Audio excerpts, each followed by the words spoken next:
All right, thank you everyone. Welcome to the Bishop Gallery. On behalf of my business partner, Erwin John, I am Stevenson Dunn, and this is our Artist Talk. And today, our amazing artist all the way from New Zealand, by way of Queensland, Australia, Miss Alishia Falleni. And we're gonna talk to her about her exhibition here at the Bishop, A Version of Paradise. Welcome. Thank you. It's so great having you here, and really appreciate you, coming all this way and really choosing the Bishop Gallery to be the place that you decided to show this exhibition. I know you had a lot of options here in New York City, so really appreciate that. And we'll just kind of dive right in there. And what is A Version of Paradise? So what do you mean by that, and why do these pictures represent that to you? So it took me a long time to come up with a name, but as you probably noticed, there's a bird in all of my pieces that I stencil onto my work, and that's the representation of what sets you free. And I sort of thought about it, and how do you word something that sets you free? And I feel like people feel freedom in their own world of paradise. So you could be doing anything, but it's that sense of where you are and what you're doing. So that's how I came up with the version of paradise. And tell us a little more about the collection itself. These are taken from pictures that you took yourself. Mm-hmm. And what exactly are we looking at here? Where are these places? Where are these things happening? What is this? So this was the last time I was in New York, and I was here for 3 weeks. So I'd always go adventuring, with being my partner, and he knows New York well. So when I got over here, and because I am from such a small country, as you know, and there's like hardly anybody that lives there, and like I said, there was a population of 30 people where I grew up, and then it's sort of progressed from there. But New York, when I got here, I was just like, wow, this place is nuts. Like, there's just buildings everywhere and lights, and but then with the photos I took, because I have such a love for landscape and the beauty of the places that I grew up in, generally I'd take these photos at some time of the day where I thought, oh wow, the light's really beautiful right now.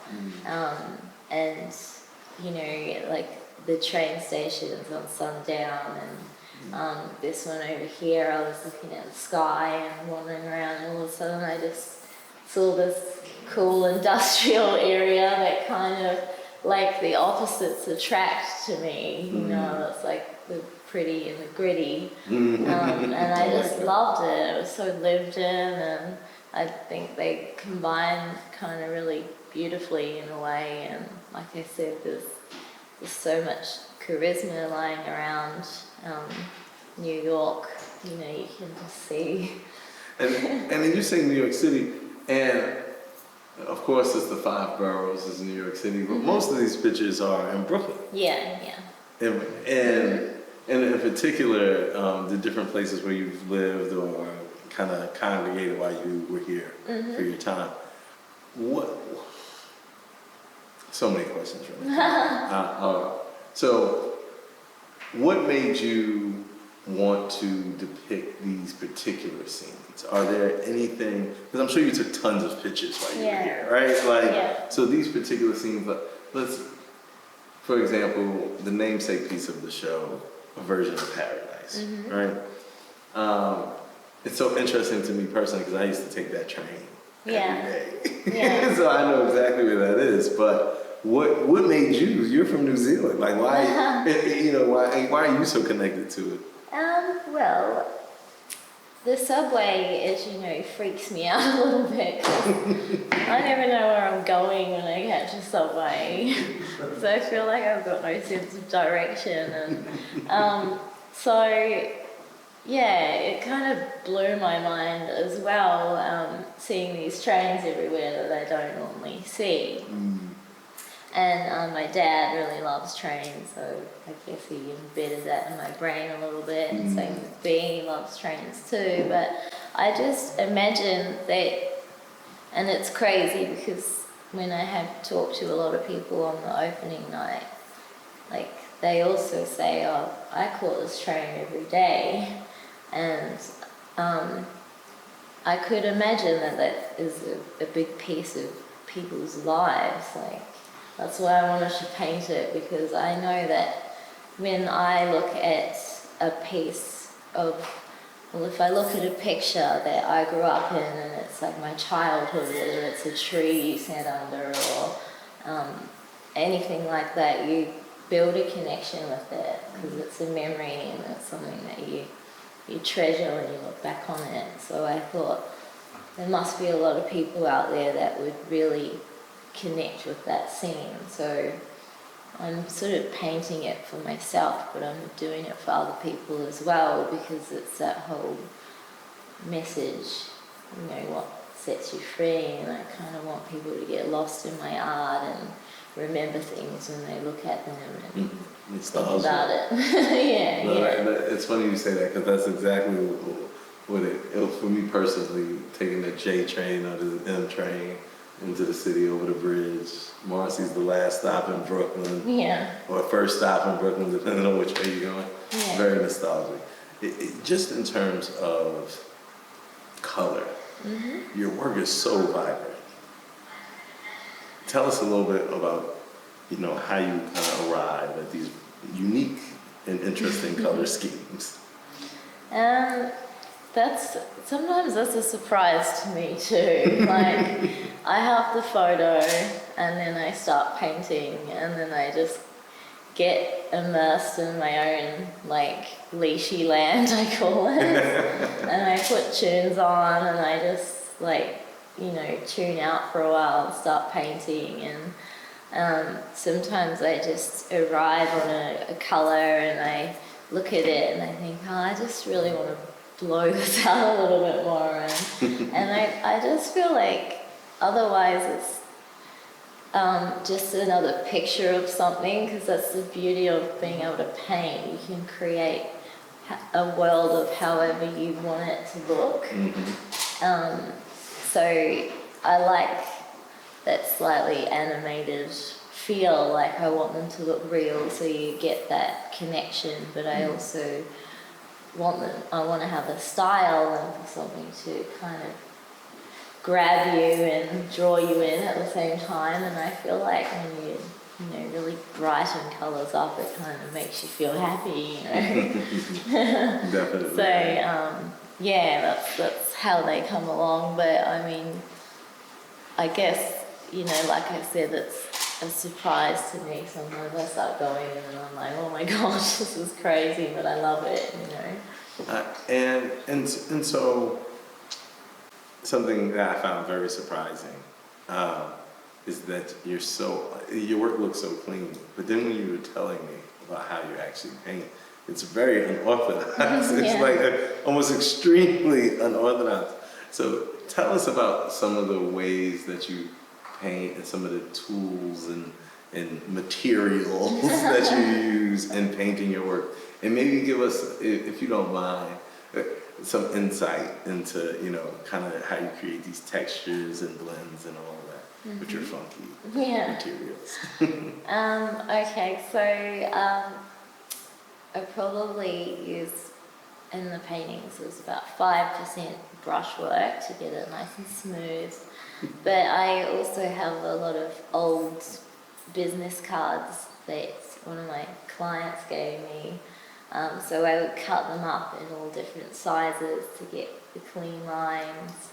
And I also use toothpicks a lot. I really love using toothpicks and sewing needles to get those fine little lines and all those tiny little buildings and those millions of windows that I had to paint. Right. It was really hard to get them defined with a brush, and as you can see, I really like that crispy look. So yeah, and bits of rubber. I carved out rubber and all sorts of things. What's like the weirdest thing you've painted with? What's like the most random object you've used to paint? A sage stick. Oh, really? Yeah. Before or after you burnt it? I'll say it afterwards. Because like, they're also, they got that nice twig on them, and I ran out of toothpicks. Which one did you use the sage stick on, or is it a different collection? Well, so I used the sage stick on this one here. Okay, where did you use it? So just on the little lamps on the edges there, because I ran out of toothpicks, and I'm a bit of a hippie at heart, so I saged my studio to give it a good vibe. So that was a good backup.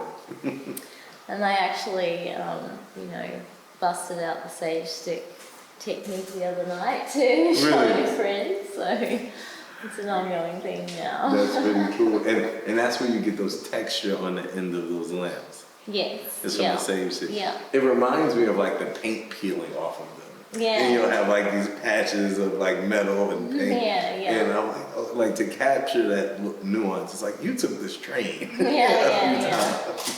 And I'm in love with texture as well, and I feel like that brings so much life, and it almost makes the painting turn 3D when you can make things jump out, and it's really cool in the sunlight and the light, and especially the one with the bricks down there, which I laid the paint really thick, and then dotted the bricks in with card. And I remember I did that one really late at night, and I had just one lamp on, I was turning all the lights off, and I got really excited because you could just see all the brickwork. I was like, oh my gosh, it looks so cool at night. They look like they come to life then. So yeah, like you one of the things that you get with the bricks, and tell us a little how you get there, is this like chipping of the paint that makes the bricks look more realistic. Yeah. And I'm like, does this just happen this way? Does she do this? Because this really looks like one of these buildings that we've grown by. Yeah. So can you tell us a little bit about how you do that? Yeah, so I mix the oil really finely underneath, and then I wait like a day or two for it to dry, just touch dry, because the oil takes a good 5 months to dry, in its natural form. But so if you do that and then you layer the oil on top, it ends up cracking in areas. So that's why I did that on the buildings, because I know that makes it look nice and old, and it also brings it to life as well, because it's doing all that stuff naturally too. So I really like it when my work has cracks in it, because it does give it this cool element that it's done itself, Texture, so, right? Yeah. And is that also the reason why you paint on wood? No, I was thinking outside the box because I got really bored of canvas. And I just feel like, because it's on wood, then you've got this big piece of art there, and it's not only is it a painting, but it's got this earthiness to it as well, and I feel like they just look so good on their own. You can, even if you decided to frame that, it would still look cool, but they look really great. I feel it finishes off the piece really nicely, and it's just something different. I don't like to be the same. I'm always trying to create a new vibe with things. And I think you definitely succeed in that. I think the finish is just beautiful. But the texture, I guess your texture painting on top of the extra layer of texture in the wood, they complement each other really, really well. And the craziest part to me is you've never spent a day in art school. Is it like, I didn't make that up, right? You haven't gone to school. Yeah, no. You're not formally checked, not even high school of the arts. No. And so, when did you start painting, and like, how did you develop this enormous talent of yours? I started painting, you know, I really fell in love with it when I moved to the city, when I moved to Auckland City, which to me felt like I was moving to New York once again. And I really missed living at home. It was really hard for me because, you know, I moved there when I was 16 and I didn't really know anyone, and it takes a while to connect with people when they have their own groups and all that stuff. So 16. yeah, exactly. So I just painted like on the weekends. I'd paint scenes of home and I'd give them to people. What did you paint? I painted mainly where I'm from, Matarangi. I'm sorry? Matarangi. Masarangi. Yes, Matarangi Beach. So I'd mainly paint scenes of that. It's absolutely beautiful, that beach.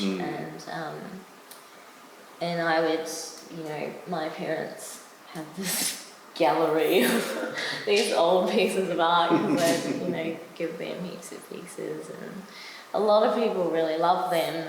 I wouldn't sell them, but then my clients, because I'm a hairdresser, saw my work because they were just like, so what did you do on the weekend? And I was like, oh, I did this, and yeah, and then they're like, my gosh, can I buy one off you? And so I was like, really? And they're like, yeah, I'd love one. You know, we go to this beach house on the weekends, and my wife loves that place, and I'd love to surprise her with a piece. So it all kind of stemmed from there, and all of a sudden I was doing all this work on my art and cut my hours down and all that stuff to get these pieces done for everybody.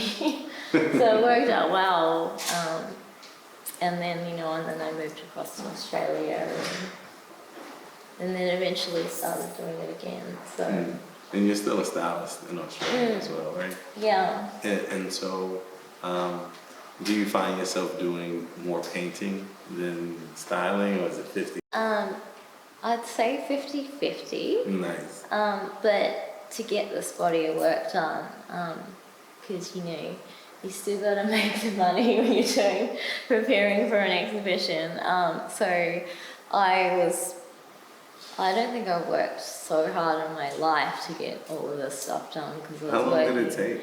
Well, it took me 2 years to get this done. And so obviously, you know, we all kind of flews about in the first 4 months going, oh yeah, I'll give myself this much time to do it. And then all of a sudden I realized what I'd got myself into with detail and train stations and things. So yeah, I would I'd basically have Wednesday and Thursday off to do my art, and the rest of the time I'd work in the salon and then paint. And then I'd also DJ as well at night, so I'm getting pretty good at running off no sleep, especially being here now. I'm sure in Brooklyn, New York can't be good for that. Oh, no, just trying to sleep. We don't sleep here. Yeah. No sleeping happening. Sleep, where they do that at? Yeah, exactly. So just, you know, because I do want to give people a chance. I have like so many questions for you, but we definitely want to give people a chance in the audience to ask questions. But just telling us a little bit more about kind of what made you want to come to Brooklyn. Like, you could have easily, I'm sure you could have sold these pieces, maybe even more, almost even more coveted, because it's, you know, it's depicting a place so far away in Australia and New Zealand, and one of the gallery shows that galleries you've shown that before. Why was it important for you to come back here to show the work for the first time? Your parents hadn't even seen the work before you came here, right? Because, like I said, I really wanted to come back here again, and a lot of people say, oh, you go to New York, it just really grabs you, and the main reason being is, like I said to you before, I feel like people really connect with scenes when it's from their home. And I really wanted to do that and have other people experience it and appreciate my work in that way. And I had like just a little showing at home beforehand with all my Australian friends, and they really love it because they're like, you know, the street views and the street art and that kind of feel of everything. But it was amazing coming over here, and that was so special to me when people were coming up to me, and just the train stories and also the river, and how they really do connect with the work, and that's the one thing I wanted. Right here has a lot of people must love this one. This is a neighborhood jewel. Yeah, exactly. And you know, and that's what's special to me is giving people that feeling, you know, of appreciation for places, and going, oh yeah, this is my, you know, my ground, this is where I'm from. Yeah. That sense of pride. Yeah, and it's also, I guess, like, life's so boring if you don't try and step outside your comfort zone. And like, I won't lie to you, it's like scared the crap out of me doing this. I was like at times going, what are you doing? And you're really putting your soul out there, and you're just vulnerable in a place that you're not even from. So it's kind of like stepping into the unknown when you're like, oh yeah, I'm just gonna fly over halfway across the world, and like paintings are going there too. Yeah, and yeah. So, but I'm really, really glad I did it. That's awesome. It like I said, it would be really unfulfilling if I didn't. You know what? I do have another question. So almost every answer you had, you know, talked about people. And you don't have a single person in any of your paintings. Why? Why is that? And tell us what's the significance of that. It goes back to being able to appreciate that spot. Because especially here, there are a lot of people wandering around everywhere, and you know, it can be overwhelming sometimes. And I just, when I paint pieces in particular, I want you to just appreciate it for what that scene is, without, you know, people bumping into you and you know, all that stuff. So it really just, it sucks you into that zone. And I feel it's like that whole thing I was saying, you can create your own little world when you're painting. So your own version of painting, right? But yes, exactly. But you know, I'll never say never. There are definitely some pieces I'd like to do because I like the movement of people. So I imagine if I was to, you know, do a picture with people in it, they'd be blurred and have movement, and you know, especially like one of your parties, you're DJing or something. With bricks. Yes. Well, awesome. Well, I had a list, both written and digital, but we'll actually open the floor up for questions because I'm sure people have questions. So, but in a word, he was usually doing work on canvas. Yeah, so my last pieces have all been in canvas. Right. And I did one painting though for B for his birthday, and that was on wood. Right. And it all started from there. But I do really love the textures in wood as well. But does it take longer to dry on the wood than it does on canvas?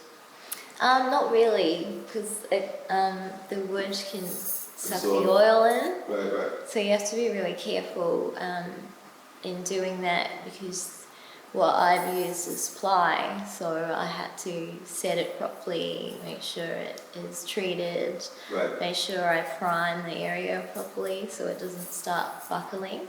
Right. And even coming over here, which was another risk, is climate change, because New York's climate is different to Right.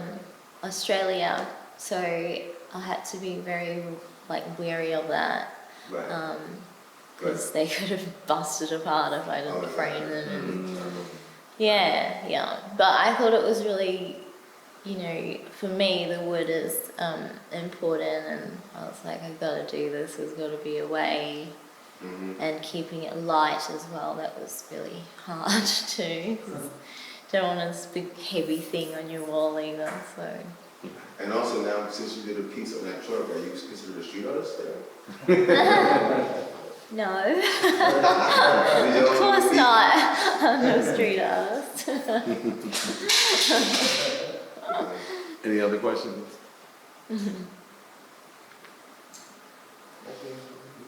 Someone has another question about that as well. I've got a question. You're such a creative person. What's next? Oh, that's a good question. I'm Is there definitely anything not. else you can take on? You're painting your music and your work, which is creative. Are you going to push yourself with other painting techniques, or will you push yourself with something else creative in differently? Some other endeavors. Yeah. I don't think I'll ever stop painting. It's just my thing. I'd feel weird if I didn't do it. It's like I get withdrawals. So if anything, I'll just start painting again and see where it can take me in that way, because a lot of people have also been encouraging me. They're like, you just gotta keep going, don't stop painting, which I will do. And I've already been walking around the city taking all these cool new shots, and because the summer's different in New York as well. And he was talking to me about this chicken shop down the road, and I took some photos of that because it's stuff like that I really love. And I thought, oh, it looks so cool at night, and people probably go there after having a massive drinking session, and they're like, I need some chicken now, or stuff in there.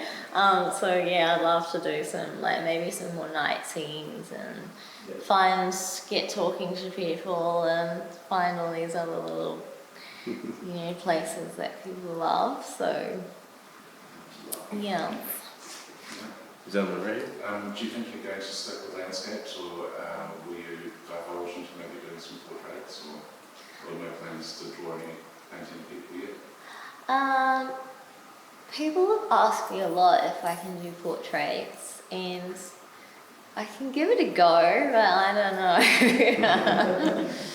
I don't know how the portrait would come out, but I'd like to actually give it a go.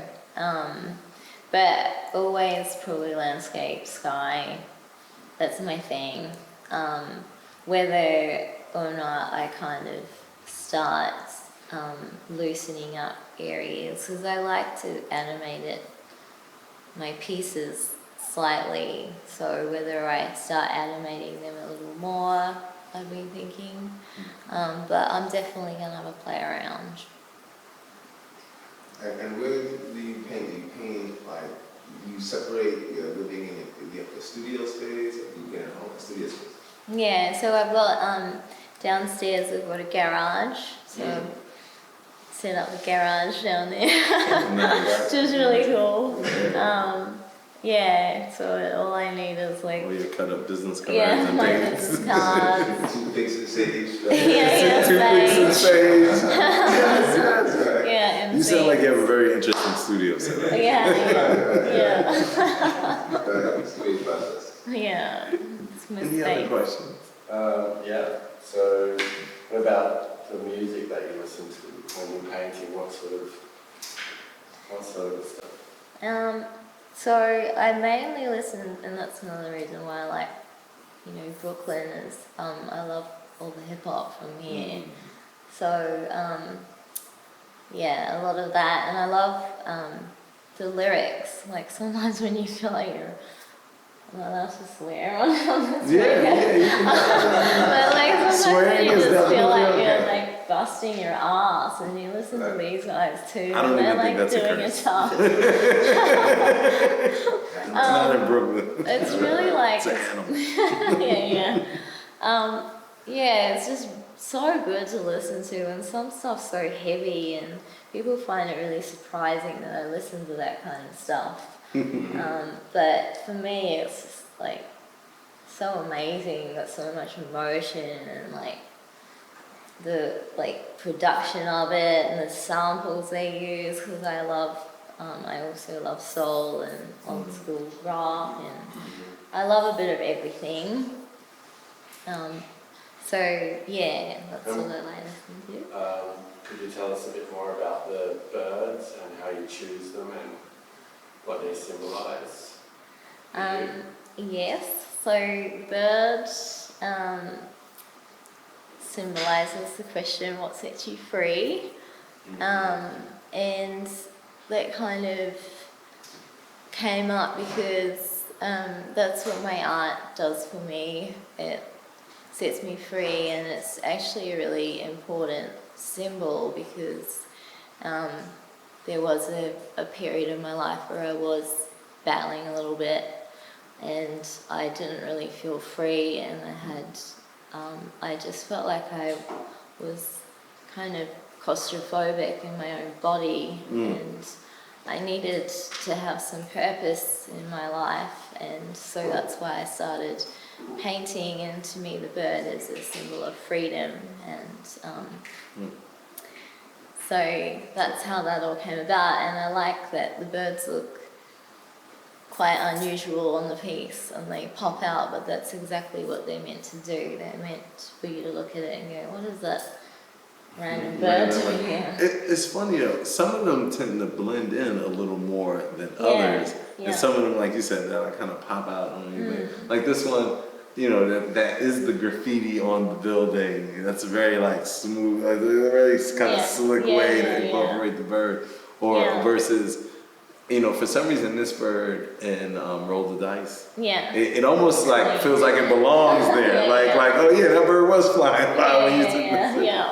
You know. Yeah, so, but the way I put them on there, I do look at the piece and I decide whether I want the bird to dribble or whether I want it to look clean, or, because I still, like, I don't want it to look terrible on the painting either, like it's part of that freedom, and sometimes I like this one's worn into the sidewalk, so, you know, it's still there, but it's also part of that painting, and I know at that place that bird would be worn into the concrete. Oh yeah, we're that's good. Yeah. All the people there, right? Yeah. So one other question, because I do think we have to enhance signals over here.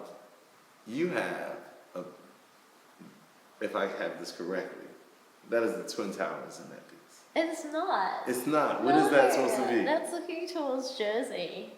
And that's the World Financial Center? So if you go to the cloisters and the cross, there are two buildings there that are the same height as each other. But everybody keeps asking me that. You know, it was funny because we were like, you know, it's New York City. You see two towers together. You're like, World Trade Center. Yeah. And then you had the bridge, and it was like, oh, okay, this must be downtown Manhattan. But so that just tells you New York is, we're not in the cloisters that heavy. Oh, it's so yeah, that place is cool though. No, it's super cool. It is super cool so up there. Cool. Yeah, but Yeah. okay, so that's okay. That makes a lot more sense.